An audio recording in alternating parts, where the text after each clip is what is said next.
irmãos, que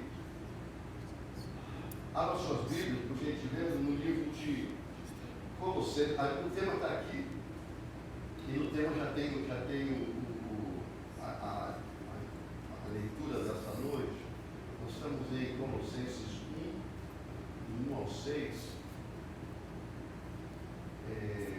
Me lembro só de dar os avisos no final, tá? Porque eu não quero interromper agora. Mas nós estamos numa noite de encontro de fé, né? Um encontro onde a gente ouve a palavra do Senhor, para a gente ouvir a palavra que a gente precisa para fortalecer a nossa fé. Então nós estamos aqui reunidos nessa noite justamente para isso, para poder fortalecer a nossa fé. Leitura Colossenses 1, versículo 1 ao versículo 6. Vamos lá. Paulo, apóstolo de Jesus Cristo, pela vontade de Deus, ao irmão e o irmão Timóteo, aos santos irmãos fiéis em Cristo, que estão em Colossos, graça a vós e paz da parte de Deus, nosso Pai, e do Senhor Jesus Cristo. Graça damos a Deus, Pai do nosso Senhor Jesus Cristo, orando sempre por vós, porquanto ouvimos da vossa fé em Cristo Jesus e do amor que tendes para com todos os santos, por causa da esperança que está reservada no céu, da qual já antes ouviste pela palavra da verdade do Evangelho, e até vai com nota para mim também, que já chegou a vós, como também está em todo o mundo, e já vai frutificando, olha bem, frutificando, como também entre vós, desde que ouviste, guarda, frutificando e guarda, ouviste, e conheceste, então, frutificando, ouviste e conheceste, essas três palavras, tá? E conheceste a graça de Deus em verdade. Esse é o nome, né? Esse é o 6. Então tá. Não, deixa no 6 só. Eu pensei que a gente ia se esticar até os 9, botei até o 6, deixa até o 6 só. Essa palavra, Paulo está falando à igreja de Colossenses. A igreja de Colossenses ficava alguns quilômetros, eu não sei se era 120, 130, uma coisa assim, sabe quantos quilômetros da igreja de Filadélfia, de Éfeso.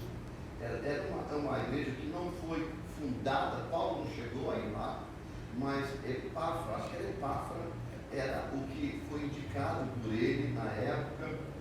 E essa igreja era uma área grande, era uma área de movimento, era uma cidade velha, uma cidade assim meio que difícil de se viver, mas era uma cidade mais ou menos grande, né? Não era um lugarejo, mas era uma cidade com alguns milhares de moradores. Essa igreja foi formada por um líder criado por Paulo, mas havia duas remanescentes de crentes convertidos que, vindo do judaísmo, é por isso que Paulo teve que ir lá e confrontar esse povo todo, porque eles vieram do judaísmo, estavam tentando implantar os costumes do judaísmo. Tá? É o mesmo que você encontrar uma pessoa convertida ao Evangelho, totalmente convertida, mas vindo oriundo de algum lugar, outra religião que não é o Evangelho. Então, ou ela acende vela com o santo, ou ela usa uma roupa não sei o quê, ou sexta-feira não come isso, no ano novo anda de branco, essas coisas. É justamente, nós não temos muito isso, mas o de hoje é justamente isso. Então vai para a areia, para a água, dá 3 pulinhos na onda depois da meia-noite. No Rio Carioca tem isso. Tem que dar 3 pulinhos na 7ª onda. Tem que pegar a primeira onda, a segunda onda, a terceira onda. Na 7ª dá 3 pulinhos na água. Bom, se você for lá, talvez no Rio de Janeiro, você vai encontrar as pessoas crentes fazendo isso. Porque ainda não se desligaram daquele misticismo antigo, mas se contam crentes que estão convertidos. Talvez eles estão convencidos, mas convertido não. Porque quem converte muda seus hábitos, tá? Muda seus hábitos. e principalmente quando se toca no mundo espiritual. Nessa igreja tinha o gnolicismo e o ascetismo. Os gnósticos diziam o seguinte: Jesus era um homem, era um profeta, e era um sábio. Olha bem, ele já ouviu o Evangelho desde a fundação da igreja. Se converteram, mas entraram e depois transformaram as suas opiniões e estavam infectando. O problema dessas pessoas na igreja, seja ela daquela época e pessoas de hoje, os seus hábitos, havia um hábito de outras igrejas. Você está entendendo? Aí ela vem para uma igreja que não participa daquele mesmo mover, então elas começam talvez embutir algumas coisas, e toda a igreja tem gente que gosta de tudo, né? Toda a igreja tem pessoas que gostam de da onde veio. Às vezes mudou, porque mudou de estado, mudou de país, mudou de cidade, alguma coisa, mas estão aqui, mas tem aquele ranço que a gente chama dentro do meio evangélico, o ranço das coisas do passado. Então todo mundo tem público dentro da igreja, todo mundo tem público dentro da igreja, apesar de viver dentro de uma igreja, mas tem público, e com isso elas criam o quê? Subdivisões dentro da igreja, tá? Subdivisões. E tinha os ascéticos diziam o seguinte: olha, convertido, irmão, eu estou dizendo para a pessoa, estou falando para vocês de pessoas que tinham levantado a mão. Às vezes a gente se surpreende, mas até no nosso meio talvez existem pessoas que têm umas manias, é que elas não falam, elas ficam escondidas. Oxalá que elas até não carregam um patuazinho dentro da blusa, tá? Eu digo no nosso meio, no meio evangélico, tá, irmão? No meio evangélico, estou falando da igreja, no meio evangélico. Aí o que acontece? O que os ascéticos diziam? Diziam que Jesus era um homem, né? Era um homem que recebia a manifestação do Espírito de Deus, só que morreu e não ressuscitou. Então não dá para você crer no Evangelho se você não crê na ressurreição. Se não crê na ressurreição, o Evangelho não existe para você, porque a ressurreição ela confirma o Evangelho. Ele veio, viveu, morreu e ressuscitou no terceiro dia. Aí o Evangelho se tornou vida, porque pelo Novo Testamento. Se é um testamento, alguém teve que morrer para selar o testamento, porque senão não tem testamento. O autor está vivo, humanamente falando. Então era esse tipo de coisa. Se você ler a história da igreja em Colossos, você vai ver que esse é um dos problemas seríssimos que Paulo vai encontrar. Mas Paulo escrevia na prisão, escrevia essas cartas para combater isso. Então, quando ele chega lá, primeiramente ele começa a exaltar, põe lá no 1 para mim, tá, minha filha? Exaltar a fé deles. Porque sempre que tem um problema, e você for corrigir um problema, você não deixe de falar da virtude de uma pessoa. Porque se você falar só do problema, você ganha mais um inimigo. Não é? Eu creio que todo mundo tem a virtude. Todo mundo tem virtude. Apesar de ter defeito, como todo mundo tem defeito. Mas é melhor você exaltar primeiro a virtude, porque você já amansa o defeito. Mas não pode deixar de mostrar o defeito, se é que você pode julgar o defeito de alguém. Se você está dentro de uma liderança de trabalho, de igreja, familiar, alguma coisa, se você tem condições de julgar uma causa, que julgue, mas tenha certeza que você tem realmente condições de julgar. Senão você vai receber pela cara dentro os seus defeitos. É sempre assim, né? Ninguém às vezes aguenta, mas apenas para se defender, eles atacam, né? Então, essa é a lei da selva humana. Aí Paulo chega, exalta para eles, deles, e fala deles, né? Sobre quem eles eram, as orações que eles davam por Paulo. Vai por 2 para mim. Aí ele começa a mostrar um pouco, falando da fé, falando dele, ou 3, falando da fé deles. Eu quero chegar no ponto da fé. Graças damos a Deus pelo nosso Senhor Jesus Cristo, oramos sempre por vós, mas nós estamos orando por vós, até eu chegar lá. Aí no 4 ele diz assim: por quanto ouvimos a vossa fé. Fé de quem? Fé da liderança. A liderança se mantinha em confronto com essas seitas dentro da igreja.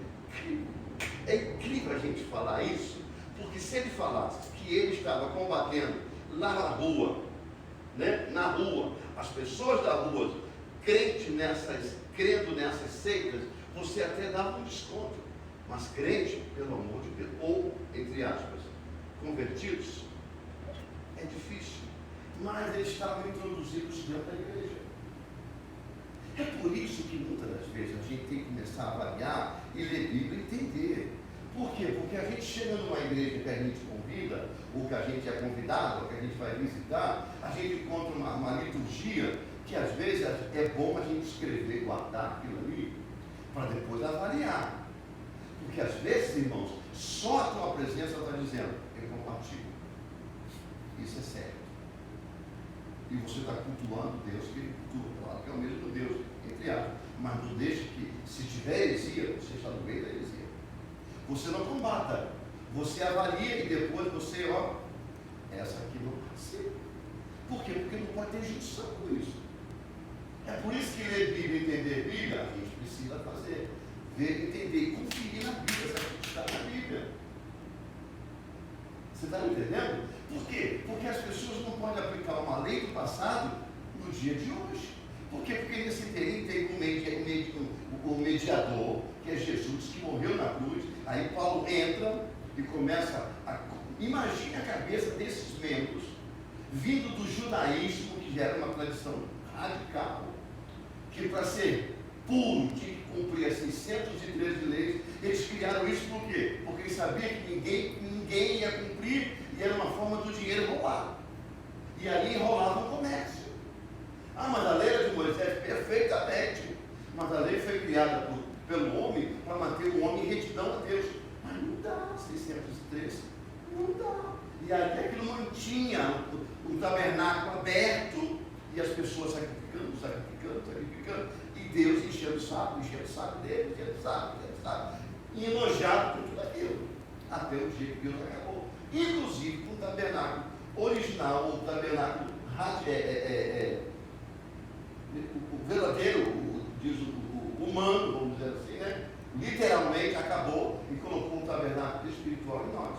E nós somos morada do Deus Altíssimo na presença do Espírito Santo. Por quê? Porque era muita gente chegar ali, sabe? É o mesmo que... É muito fácil ser cultural, ser crente na igreja.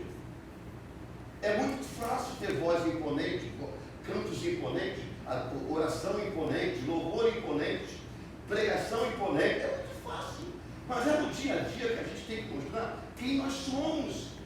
Por quê? Porque nós temos públicos. E os públicos nos conhecem. É lá fora que o diabo é catedrático de botar alguém na nossa vida que conhece a gente aqui dentro. E diz, olha, eu fui lá visitar.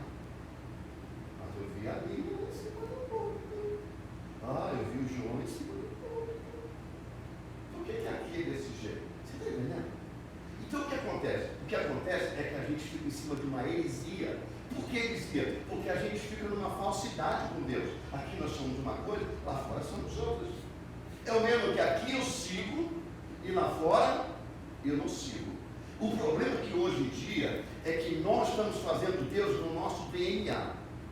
Deus, tem pessoas que querem que Deus seja no DNA deles. É do jeito que eu sou, é do jeito que Deus é. Então Deus não me cobra, Deus não me manda fazer nada, eu faço quando eu quero, Deus não briga comigo. Porque o ser humano, ele gosta de ser punido quando não faz nada. O ser humano, quando é livre, ele acha que é bagunça, ele acha que é de qualquer jeito. Agora, quando ele tem uma rédea, sabe, quando bota um cabresto, se você não fizer, você sofre. É igual cavalo, a gente trepa no cavalo, segura a rédea do cavalo, não chamando ninguém de cavalo, segura no cavalo, mas aqui no pé você só vai só com as esporas assim, catucando para ele poder virar, ligar para aqui, para ele não pular. Então ali você vai escorando ele, você vai guiando ele. Tem gente que gosta disso, por quê? Porque se deixarem livre, eles não fazem nada, eles não querem nada. Então eles usam um texto humano, um texto bíblico, pode dizer assim, eu sou livre, Jesus me tornou livre, então agora eu faço o que eu quero. Porque Deus não me castiga, eu sou filho de Deus. Espera, Deus não é, calma, não é assim. Deus não é o seu DNA. Você que é o DNA de Deus. Você não é o Criador, mas você é a criatura. Ou a criação. Então, é isso que leva as pessoas às vezes a crerem que o que elas podem crer não afeta Deus. E a pior coisa que Deus abomina é essa falta de fidelidade a Ele. Sabe? De persistência naquilo que Ele diz. Um filho rebelde, até o pai mesmo, fica meio distante. Porque a rebeldia afasta a gente dos filhos. Que a gente só quer chegar perto, tá problema. Aí Paulo chega e pensa e diz, olha, por quanto ouvimos a vossa fé em Cristo Jesus e do amor que tendes para com todos os santos, ou seja, o amor dentro de casa. Sabe? Aí Paulo diz, eu venho aqui agora, eu quero trazer para vocês o que é viver na plenitude, ou ter uma vida escolhida para ser abençoado. Eu quero trazer para vocês, através dessa carta, qual é a receita para ser abençoado, qual é a receita de viver na vida com Deus, na dependência de Deus, viver a vontade de Deus, porque eu sei que vocês têm fé. Agora eu preciso trazer para vocês formação, conhecimento, sabe, irmão? O problema é isso. Imagina o Pedro, com a cabeça dele, topeira que ele era, as igrejas que ele formou, se ele não tivesse um conhecimento de Deus, se ele não tivesse um conhecimento que o próprio Paulo passava, né, para todos os outros, através das cartas, e ele próprio foi depois progredindo, aumentando o conhecimento. A igreja só seria uma igreja de topeira, porque a gente só tem seguidores daquilo que a gente é. Viu? Aquilo que você é aquilo que você recebe como seguidor. Por quê? Porque é do líder que emana a falácia. É do líder.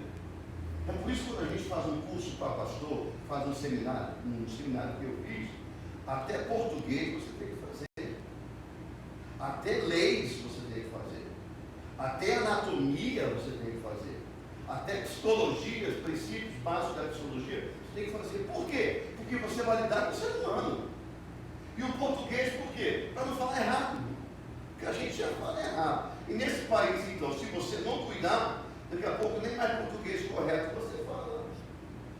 Porque você vai perdendo. Aí você chega a falar um português errado, fluentemente, o pessoal que vai chegando, que tem uma cultura, vaza. Porque, irmão, falar problema só traz para quem gosta de falar problema. Você está entendendo? E quando você corrige eles gostam. Mas se você não corrigir, eles não corrigem. Aí quem gosta de português claro, limpo, se irrita com isso. Porque às vezes até dá uma instruçãozinha para a pessoa, muda um pouquinho. Olha, está errado, é problema. Isso às vezes vem de púlpito. Às vezes, irmão, quem prega sabe muito bem disso, que às vezes a gente fala, mas a mente está lá, ó, léguas da nossa boca. Né? A mente está jogando lá na frente aquilo que você vai falar daqui a 5 minutos. Então você fica nesse, um querendo pegar o outro. Mas no final diz assim, então, aqui, para terminar, assim, cansei de correr atrás da minha língua. Por quê? Porque a mente, da minha mente, porque a mente está lá na frente. Pode sair, claro que sai. Às vezes o verbo, né, às vezes, não tem um S no final, isso acontece. Em todos os pregadores acontece. Mas se a cultura é baixa, aí o pessoal fala, mas não é cultura, é unção. Não, nós não estamos falando de unção de Deus. Unção é Deus que dá. Mas para você, se fosse unção de Deus, Deus não poria Pedro. Se fosse só para viver no culto-feira, Deus ficava em Cesareia, Pedro ficava em Cesareia, pregando para os brutos. Ficava lá pregando para os brutos, para os pescadores brutos. Mas o que Deus fez? Deus pega Paulo, joga ele nos gentios, e pega Pedro, joga lá e para os cultos. Para poder o quê? Para poder aprimorar. Por quê? Porque é a única forma da gente alcançar todos. Cabeça. Aí o que acontece? Quanto mais a gente enraizar em coisas que a gente não procura melhorar, o que acontece? As pessoas fazem, ou então nos seguem aqueles que estão acostumados de ouvir e gostam. Aí Paulo começa a trabalhar com esse povo desta forma. Peraí, vocês estão ouvindo, vocês estão vendo, vocês estão participando disso, dessa, daquilo. Não, peraí, existe uma forma de estar na presença de Deus. Aí ele começa a ministrar. Nós estamos no capítulo, no versículo 4, vamos para o 5, vamos jogar lá aí. É o 5. Aí ele começa a dar aí a receita para eles. Ele fala assim, ó, por causa da esperança que vos está reservada no céu, que isso aí todos tinham, a salvação, tá? O Evangelho, irmão, não é só salvação, é salvação e mais algumas coisas, viu? O Evangelho, eu estou salvo, é por isso que tem crente na igreja egoísta, não dá ninguém para Jesus, não prega para ninguém, porque diz que eu não prego, ninguém quer ouvir, claro, da boca que está saindo, talvez o povo não queira ouvir, mas da boca de um Fernandinho vai querer ouvir, da boca de Marinho e Barro vai querer ouvir, mas por quê? Porque sabe que é estrela, mas por que você não é? Porque talvez você não tenha talvez a pessoa não tenha uma conduta o suficiente para poder falar, e a nossa conduta é que fala mais do que a nossa boca. Aí ele diz assim, olha, por causa da esperança que vos está reservada no céu, da qual antes ouviste pela palavra da verdade do Evangelho. Irmãos, a gente tem que ouvir muita coisa. Eu sei que tem pessoas, nós que pregamos aqui, eu tenho mania de olhar no olho. Eu vejo o desinteresse das pessoas que estão dentro da igreja. Vocês também que pregam devem ver também, porque eu não sou nenhum, eu não sou nenhuma estrela. Claro que não, mas quem está aqui está vendo o desagrado de quem está aí. Insiste pessoas que não querem ouvir, elas estão apenas escutando, mas não estão ouvindo. A gente sabe disso. Quando vocês me verem no meio de uma pregação, que eu estou numa atuante, assim, eu dou uns gritos, pode contar que tem alguém que está, sabe? Tem um derrame. Que dá um derrame. Ou então o olho fica assim, ó, parece que está saindo o demônio do telefone. E está naquele pânico do filme, sabe o filme de terror? Você fica. Você tem que. Ei, glória! Sabe, tem que dar uma coisa para poder. Desce para a terra, filho. Ressuscita. Ressuscita. Jesus está passando. Você pode contar que eu estou vendo coisa. Não se assusta, não é com você, não. É com alguém que precisa ser acordado. Talvez é domingo de manhã, né? Não sei. Pô, dorme cedo no sábado, pô. Dá uma treva para Jesus, para ouvir. Mas eu não preciso ficar de olho aberto para ouvir. Claro, não precisa, mas esteja ouvindo. Agora, babá, você não está ouvindo. Você está entendendo? Então, o que acontece? Acontece que chega numa hora dessa, você fala assim, quem está com uma perna quebrada é amém. Aí a criatura, amém! Por quê? Ela não está nem aí, criatura. E aí? É por isso que tem pregador que faz pergunta meia boca. Você viu umas perguntas assim? Quem quer ir para o céu? Quem quer ir para o céu? Diga amém. Não. Quem vai ficar feliz se Jesus voltar? Vai todo mundo. Vai ficar. Tem que ir. Sabe umas coisinhas assim que não faz sentido? Lógico que a gente está dizendo, pô, se ele voltar, eu vou com eles. Mas vai ficar. Ele fala, não, você vai ficar feliz. Se Jesus vier. E sabe, por quê? Porque ele está vendo alguém está fora. Então ele tem que chamar a atenção. E Paulo faz isso na igreja de Colossos. Ele chama a atenção deles para falar, ei, ouve aí, ó, existe uma palavra da verdade, existe um evangelho verdadeiro. Eu vou dizer para vocês ficarem atentos. Aí passa lá para mim depois, o próximo. Já chegou até vós, o evangelho chegou até vós. Olha, ele está chamando a atenção, porque eles estavam no evangelho, mas curtindo esse tipo de religiões dentro da igreja. Chegou até vós, como também em todo mundo. E já vai, olha aí, ó, e diz assim, ó, e já vai frutificando. Como também entre vós, desde o dia em que ouviste e conheceste a graça de Deus, na verdade. Ele está dizendo, olha, vocês estão aqui dentro, vocês estão vendo o fruto, sabe? Vocês estão vendo o crescimento, vocês estão vendo o poder de Deus, as coisas estão acontecendo. E vocês estão aí parados, desse jeito, vocês estão aí dessa forma, ouvindo em dois lados, de que lado eu vou acreditar, e as coisas estão acontecendo. As coisas estão acontecendo. E aí Paulo chama isso, na verdade, diz para ele, olha, vocês estão perdendo tempo, porque tem gente frutificando. Tem gente gerando filho. Tem gente dando a Deus aquilo que Deus mais quer, que chama-se alma. Está no meio de vós. E vocês estão aí tupiando. É verdade que Jesus ressuscitou? Gente, tem gente até hoje, dentro das igrejas, que tem dificuldade de entender a salvação. Tem dúvida. Aí, como é que o senhor diz que tem dúvida? Elas têm tanto dúvida, não é porque elas expressam a dúvida, mas é porque elas agem. Os frutos delas são frutos de quem é não muito crente do que Jesus ressuscitou. Por quê? Porque se ela age contrário à vontade de Deus, ela vai dizer, olha, eu sei que ele ressuscitou, eu sei que ele vai me salvar, mas ainda tem as coisinhas que eu, sabe, então eu vou fazer o que eu quero, eu vou acreditar no que eu quero, porque eu acho que nesse meio dá para poder encaixar o que eu posso fazer, o que eu creio. Porque é que eu quero voltar outra vez nesse ponto. A gente não é tolhido por Deus. Sabe, irmão?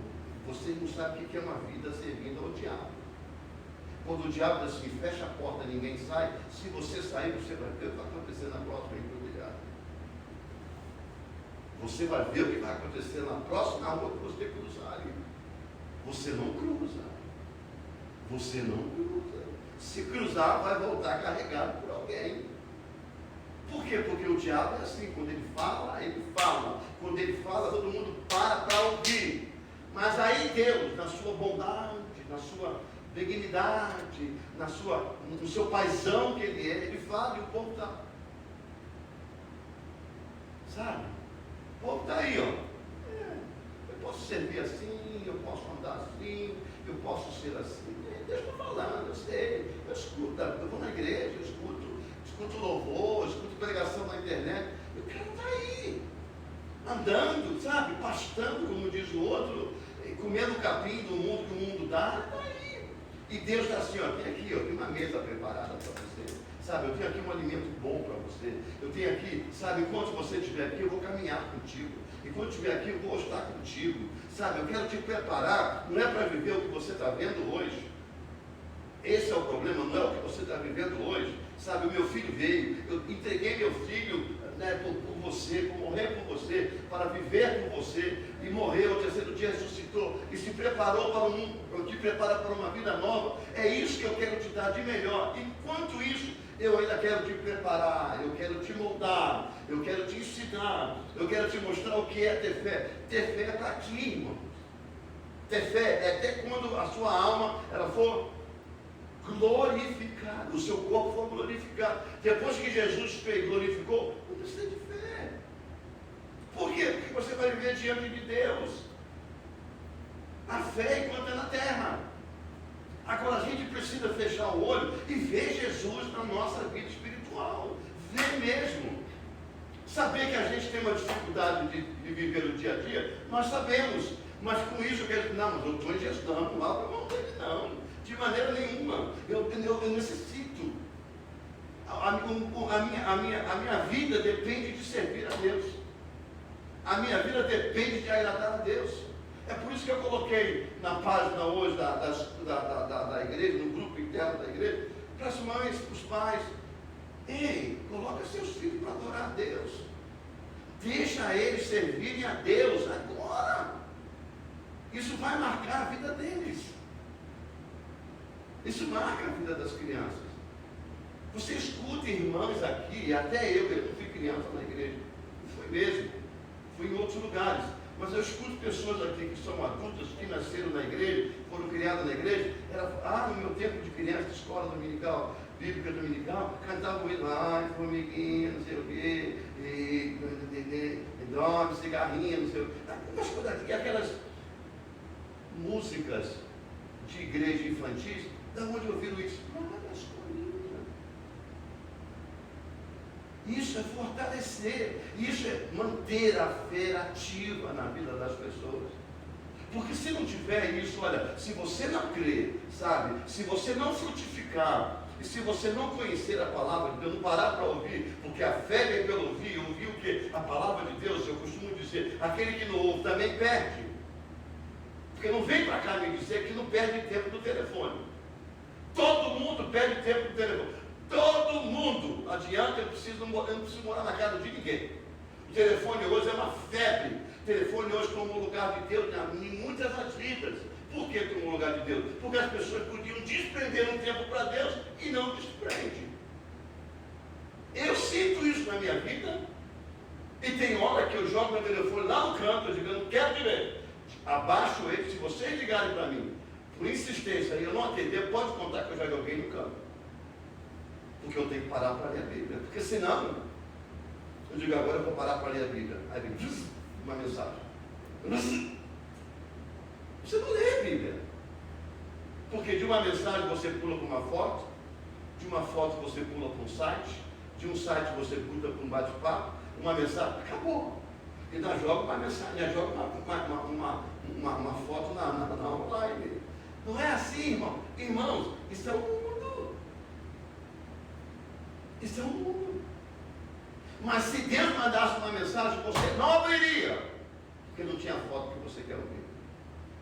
Se Deus mandasse a primeira mensagem para mim e para você, uma mensagem te exortando, você abrir a primeira. Na segunda, você olhar assim, eu não ia nem marcar. Aliás, ia entrar dentro do WhatsApp e ia botar aquele sistema que não deixa marcar, que leu. Fica lá parecendo que nunca leu. Tem muitos que fazem isso. Bobagem. Então, para que dá o telefone para os outros? Para que a gente dá um número para os outros se a gente não quer atender os outros? Não dá um número. Bloqueio lá, o feio, né? Bloqueio velho. Não atende. Você está entendendo, irmão? Porque é assim. Mas aí, como Deus não manda o WhatsApp, ele manda o profeta, aí o profeta se torna insignificante. Era isso que Paulo, muitas das vezes, porque aí ele estava lutando contra esse povo, porque esse povo dizia, quem é você?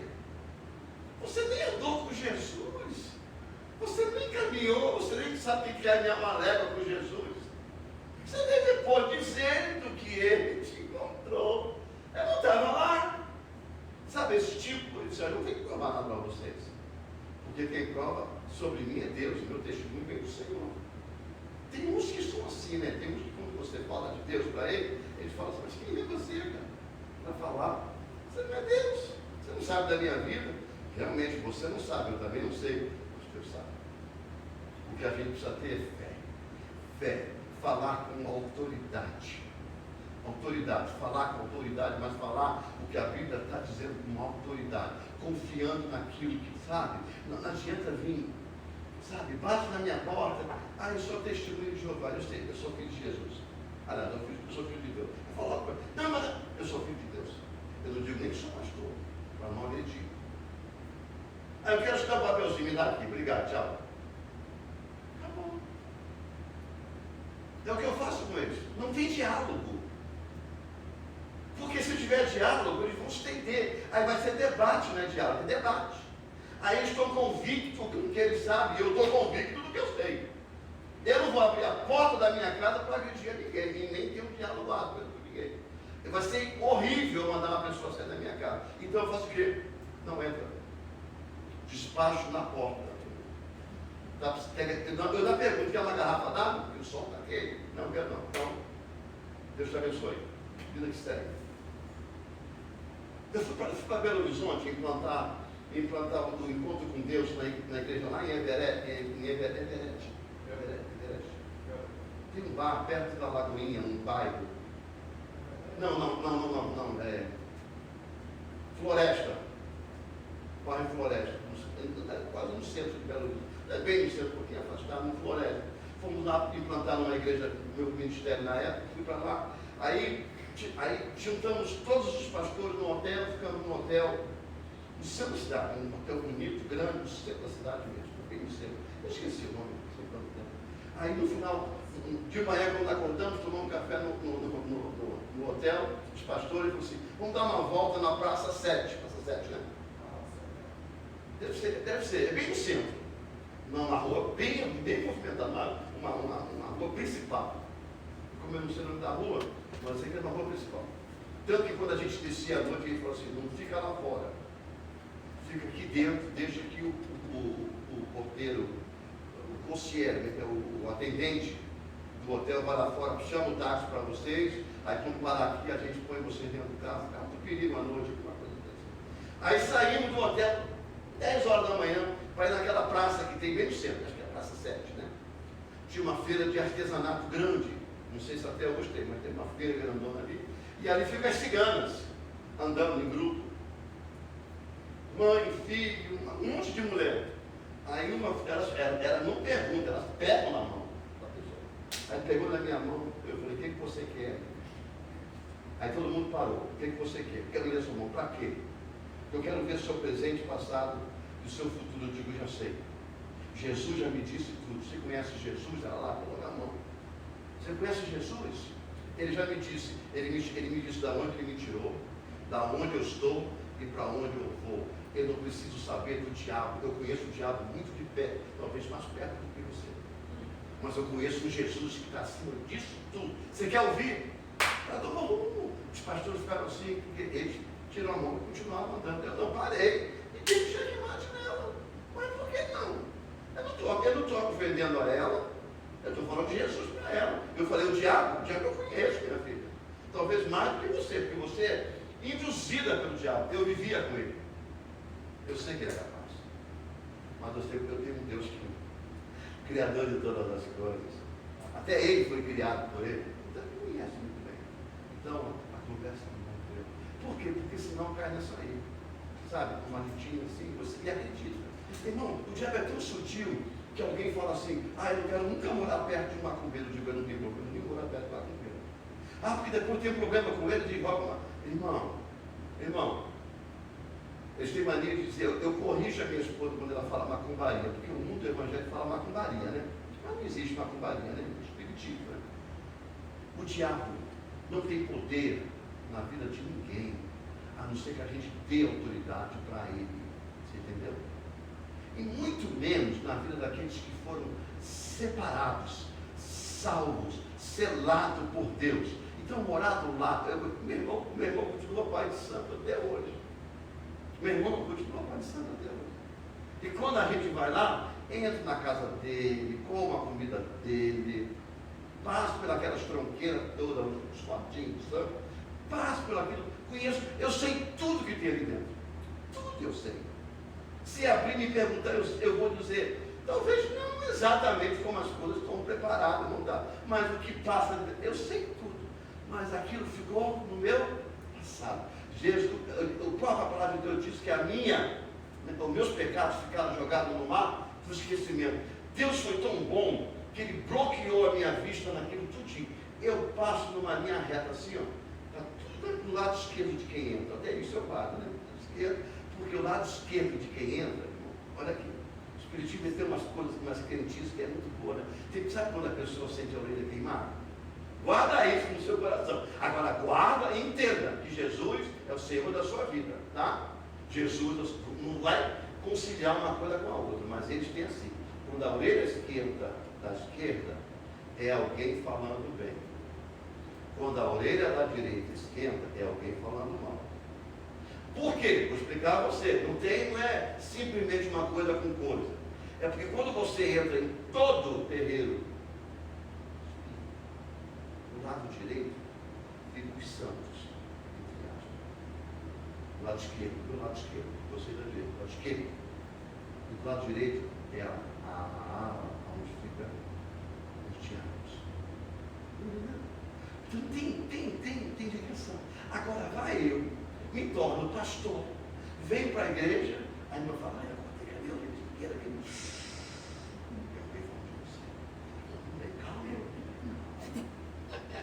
Mas agora pulou para a direita, então acabou. Passou todo mundo para o lado de cá, agora tem alguém, eu sou ele com cobra. Calma, cobra é cobra. Cobra é cobra. Para quem tem Jesus. Mas estão formando, tem uma falsidade. Ei, tudo que está atrás da gente, quem dá conta é Jesus. Aquilo que você não vê, você não ora. Porque você não vê. Mas o Deus que você serve, Ele vê na tua frente, porque Ele vai na tua frente e Ele guarda a tua restauração. Quando alguém fala para mim, eu tive... Ei, eu sei quem eu creio.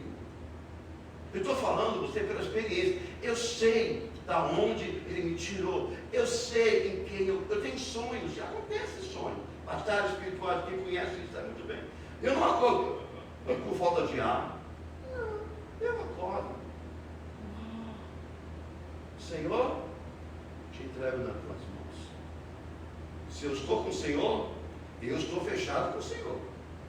E eu sei que o Senhor a mim não abandona, porque a tua palavra diz, a tua palavra diz que o Senhor está comigo e não me abandona, e eu não te abandonei, deite e vou dormir de novo. Sabe por quê? Porque senão a gente fica nessa crentice. A gente traz para dentro da gente.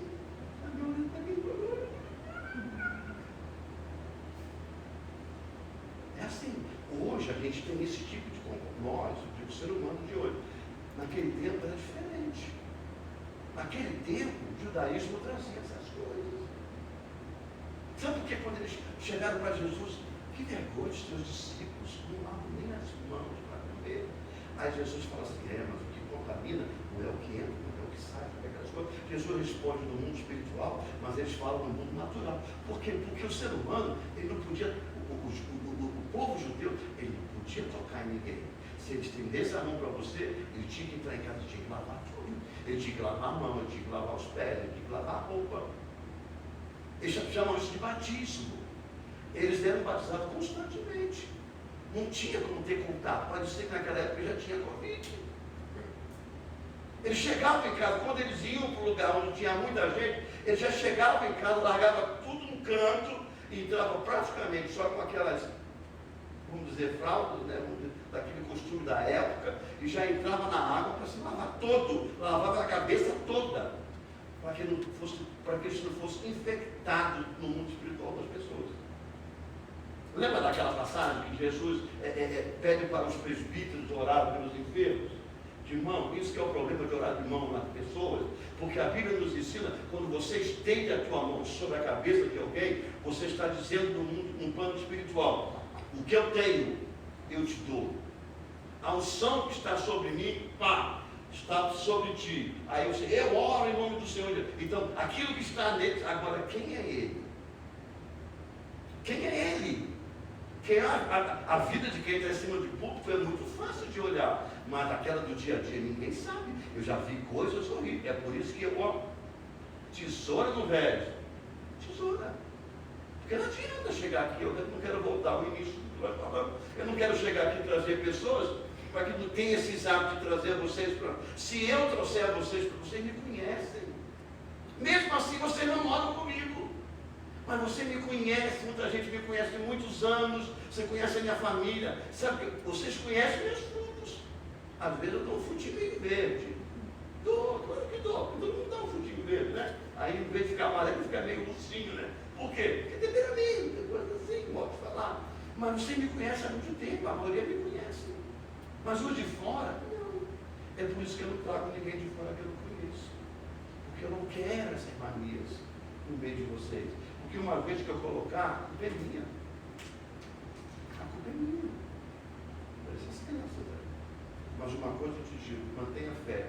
Porque você é escolhido para viver uma vida abençoada. Dê fruto. Ouve a palavra de Deus. Pratique. Sabe? Alcance pessoas. A gente tem que alcançar pessoas, irmãos. Nós estamos chegando no final dos tempos. Nós temos que parar de uma vida egoísta. Nós temos que parar de uma vida egoísta. De só pensar em nós. Só pensar naquilo que me agrada, aquilo que me faz bem. E deixar as pessoas morrer sem Cristo. É egoísmo. É egoísmo. Continue insistindo. Vai buscar em casa. Vamos buscar em casa. Vamos falar de Jesus. Vamos sim. Por quê? Porque um dia, se a pessoa não te agradecer, o próprio Deus vai dizer assim, eu conheço as tuas obras. Sabe? E quando a gente faz para Deus, Ele nos abençoa. Que é Deus que você recebe. Que Deus abençoe a vida de vocês. Deus abençoe a casa de vocês, a caminhada de vocês, o olhar de vocês, sabe? A fé de vocês. Que Deus aumente a cada dia. Porque é importantíssimo. Não cesse. Por mais que as pessoas critiquem as igrejas, critiquem os pastores, os irmãos, não deixem de elogiar.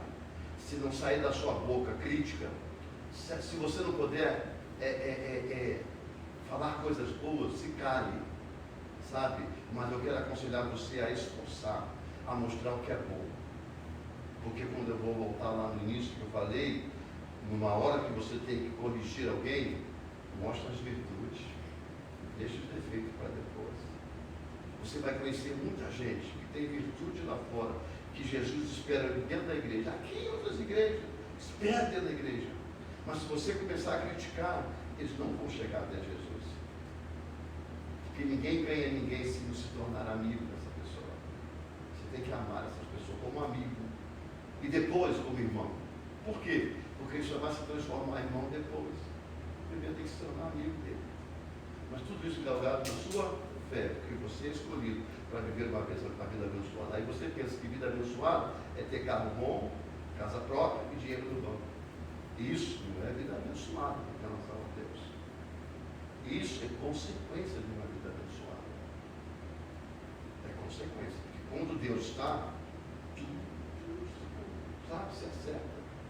Não falha, não falta.